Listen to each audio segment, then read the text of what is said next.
بله تماشا وان اینجا دمک به البته ترکیه گفن انجام دادن اپراسیونی که لدیجی روشاوای کردستان دخواد بگمان اف گفه دست پیکی گفن جدی بوده اف گفه گله که خابونه هر نمانه لهندک جاران تگوتن کو او ایتیوب اصرار بو پاراسنا ولا یا خراوشه که بیوی آوی بکن البته هلویست امریکا جهه برئیس دکتور محمود عباس او سیاست مداره او لتکساسه گلک جاران مهوسا به هفرا روشا سوری گوتو بیجی که لیدمکه منو يبهفرا روشا قلتو بيش نكريا دكتور دماتا باشبه ايدي واشنطن دبيجا ام لديجي اوبراسيونيك تركيا محتمل لديجي روشافاي كردستاني تركيا جي دبيجا الرخصات الكسي ناخازم قالوا بي رخصت ممكنه تركيا اوبراسيونيك انجام بده سلام ريسكاك اشترج بينري دلارا بتيبت تركيا وتجارة كاربي وي اوبراسيونيك هاجر او سینوری گو ترکیه امریکا دینه و یکو روسیا جی دینه گو درباس بکی از بهارت کمی یعنی زوردستی که گلی که مزن سر پیش روجا ترکی دینه یعنی بلکی دوی دما که دیگه نیوکا گوتی واحدی و گو در اپراسیونی پی رابی سر بکوی لی دوارک استراتیجی ده ترکیه دکوی لاوازی که گلی که مزن ده همبری نبس امی بیجن امریکا دوی نیتوش که بکوی یعنی مطرستی که دش برگو هبونا امريكا ايرود هندرو سوري دا جريدتي جريدان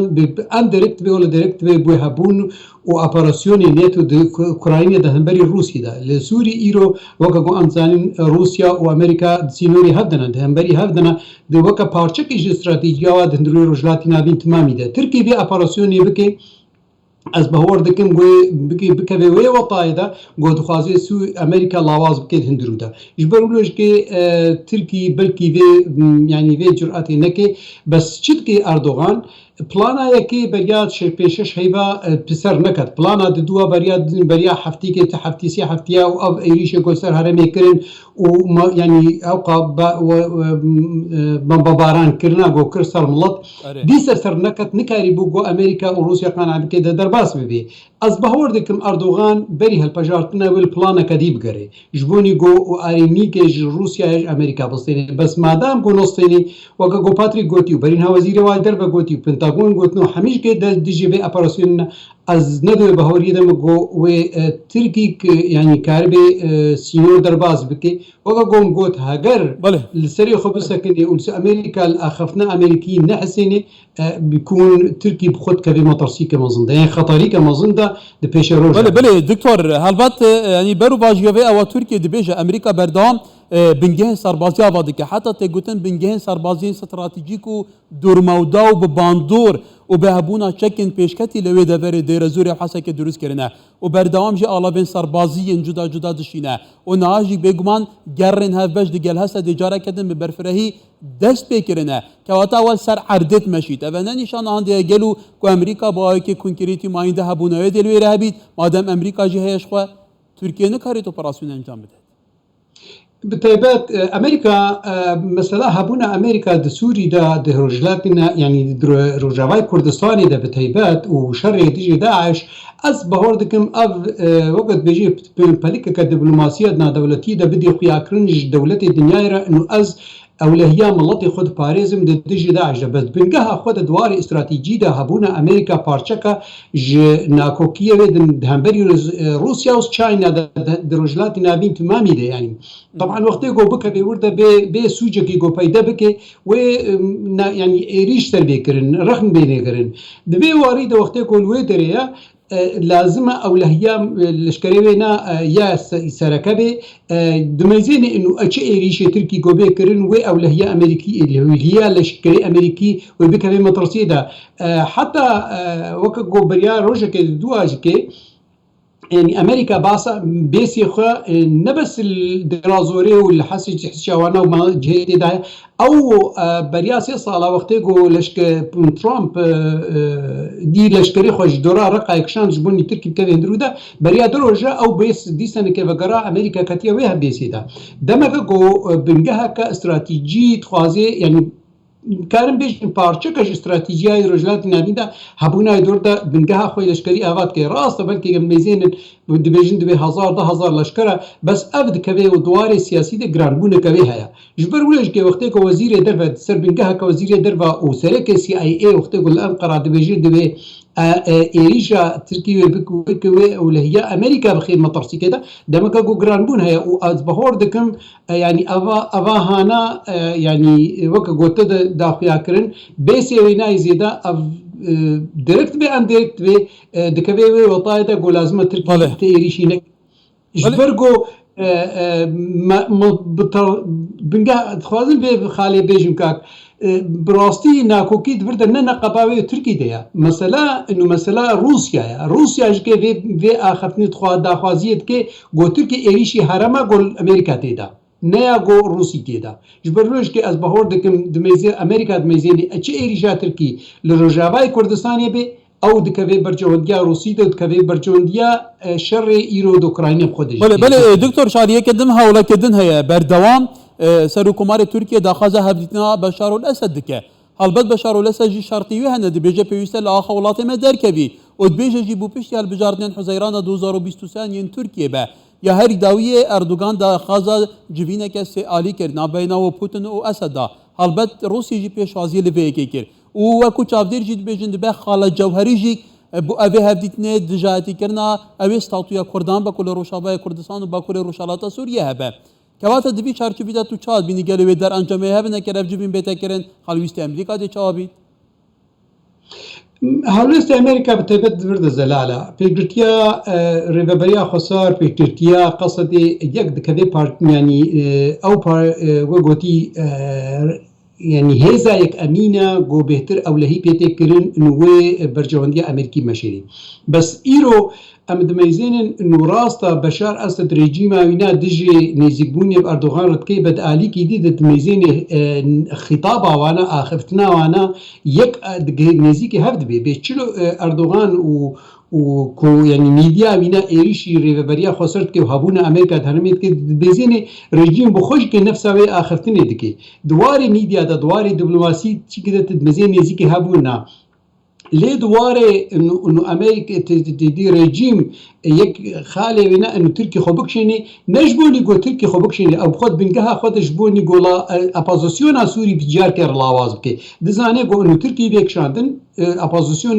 چيك نامينه دوي واريدا روسيا جب خوش قبل كي انديركت بيجي ريجيم جو في خالي بكي في اخرتني بكي تركي جرك خوبكشيني دوي وقت تركي خوبكشيني اپوزيسيون چي روسيا اذا وي حرمي تمامي تسليم روسيا بي دوي دي اذا روسيا باندورا وينال سر امريكا خورترد بي يعني هرما جو روسيا تيدا مثلا هي كاريده المنبج وتلرفع تواجب الصيني اصبحوا دكم افتمام دكبي وي وطايدا ناكوكيك ايرو دنقبا امريكا نفس نقبا تركيا وروسيا دوارك استراتيجي ده هيا بس تدمزيني نيزكبونا وانا دوار ايكونومي ده دوار مثلا همبري امريكا ده نيزكبونا ده هيا يعني اف ناكوكي هاي نقبا روسيا امريكا تركيا ده عليكي بنيزك بونك عليكي بناكوكيك دفيدي أمريكا تركيا قزنجي كجلكي مزنجيت كي قزنجي كي إيرو تدميزيني خد درخص سر وطاي إنه والله أركاريا ملطات كيف أرجي جنوم أوكرانيا درتخي غازيت خوازيت دريا تركمانستان وش أذربيجان بشيني أوروبا أباها تمام تكبي وطاي ده أزبهور دكم دخوال يعني باندورا أمريكا الرجلات نابين أوروبا تمامي خوازي بك يعني كينبونه كده جبر ولج كي نزيك بونا قدنا برا رجيما بشار اسد تشيبي ودنا قبا تركي ده تشيبي بيا قدستي ونا روسيا تيدا از بهور دكم وي كبي خالد قنامج امريكا را والبدي امريكا دش بسكني بس حتى تشي قاسي ابن نزيك بونا قبا ودا تشيبي ايرو حتى ذيك اللي تركي قلكي محتاج اپوزيسيون سوريا از بهور ناكم تركي دج اپوزيسيون يبردي جبر ولج كي ابيك خالي ناكو يعني يك ناكو كي قلكي جرينجا جو ريجيم بله دكتور البات اف جوارتن جيوبوليتيكو اف الهفدانا برجوانديان كومك فاكتوران هذا بي يعني بون امريكا او روسيا دو دجبرين هفدوين تقليدينا دبي شروان لاوكرانيا شابه لسوريا باويكي دمبه لي امي بحث كردان بكين ايدي سرپرسا كردان لسوريا راوش بفي اوايه قالوا كرد حتى تشقاس كارينا بسياستك براغماتيس واقعي لوغور باراسنا برجواندين خوين هبج بدون دقال امريكا دقال ولاتين خدي باندور اداره راوشي بكان سركتي بنا او دا سلطان على الرشاويه كردستان هي بو اداره كنا راوشي خودێک مخابن ئەم ینی کارێ بژیم خەلەکە داوی نەدوا بەرجەوەندیادا ینی هێزا کوردی ڕاستە خۆرتە ئیرۆ مەسن کارێک گۆ کرد ینی مڵەتی دنیای تمام پاراست گروپەکە تۆریستی گۆ ئەولەهەیە مڵەتە تمام خەتەری دەبوو سەروێ ینی تضحیاتی گۆ کردن وەقا ینی جان فدای گوهاتنا کوشن شهید گوهات دانین یعنی همبری وینا تشتک نستاندن یعنی الگور گرک الگور تشتک پیشکش کردنش دنیا را گرک ایرو حرما کردی یا روجاوای کردستان گرک فدرالی که مظلوم به حتی بحری بانه ایرو حرما باشوری کردستانی گرک او کرکوک و منطقه همه فدرال جهابا وارکی کنفدرالی لمخابن جبرجو انه برجوانديا دولتها دولتها كوكا تركي بالرجيم بشار اسد دولتي عرب را بقلك جرانترش برجوانديا واب ملتي كرد تدمزيني ام هيزا كرد يار لاوازا بس برده هيزا كرد شي كاري بكي يعني كاري بكي وي كاري مثلا هاوكا قول رجابات كردستان بكي ارتم دي خويا كرن انه ام الامريكا رب دولتي كواليسيونيرا ام شر داعش دكن ابها نامه قالك خرطه باشوري كردستاني دلكي او نامه ديس يعني اماده يعني ديس حاضره خالك هي البيت ايران مثلا باشوري كردستاني ضروري كدليزي انه همبري يعني ايراني شر ايراني يقول العرب باشوري كردستاني تكرن ابها بلكي بشعب ديستاندن بيشيا امريكا وجمهوريه اوروبيه جكي لي وقف دي سبقر من نامات يعني برساتا كرد چه كاري بكي كاري فقط به برجوانديا وينا وبرجوانديا با دولتي جرينج يه جو ايرو دستيوانا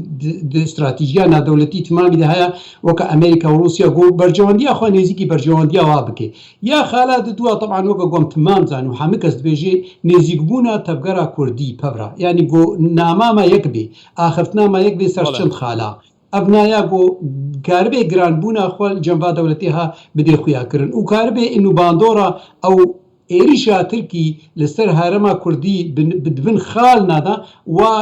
يعني وا سوجا بچكي ليني سقا قال دكتور قال سباس سيدي راوش بفياوايه دكتور ها تبع سي بارتوازيان في مالا كردي كل روشا كردستان شخو ابا دردي كردان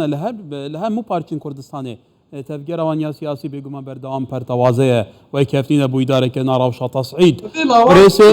بالي بنات ديركو ام لواز من بيشيا تشافيا يعني بيشيا دولتاج بيشيا امريكا وناجك يعني ام لواز بيشكي كيماسيت كبي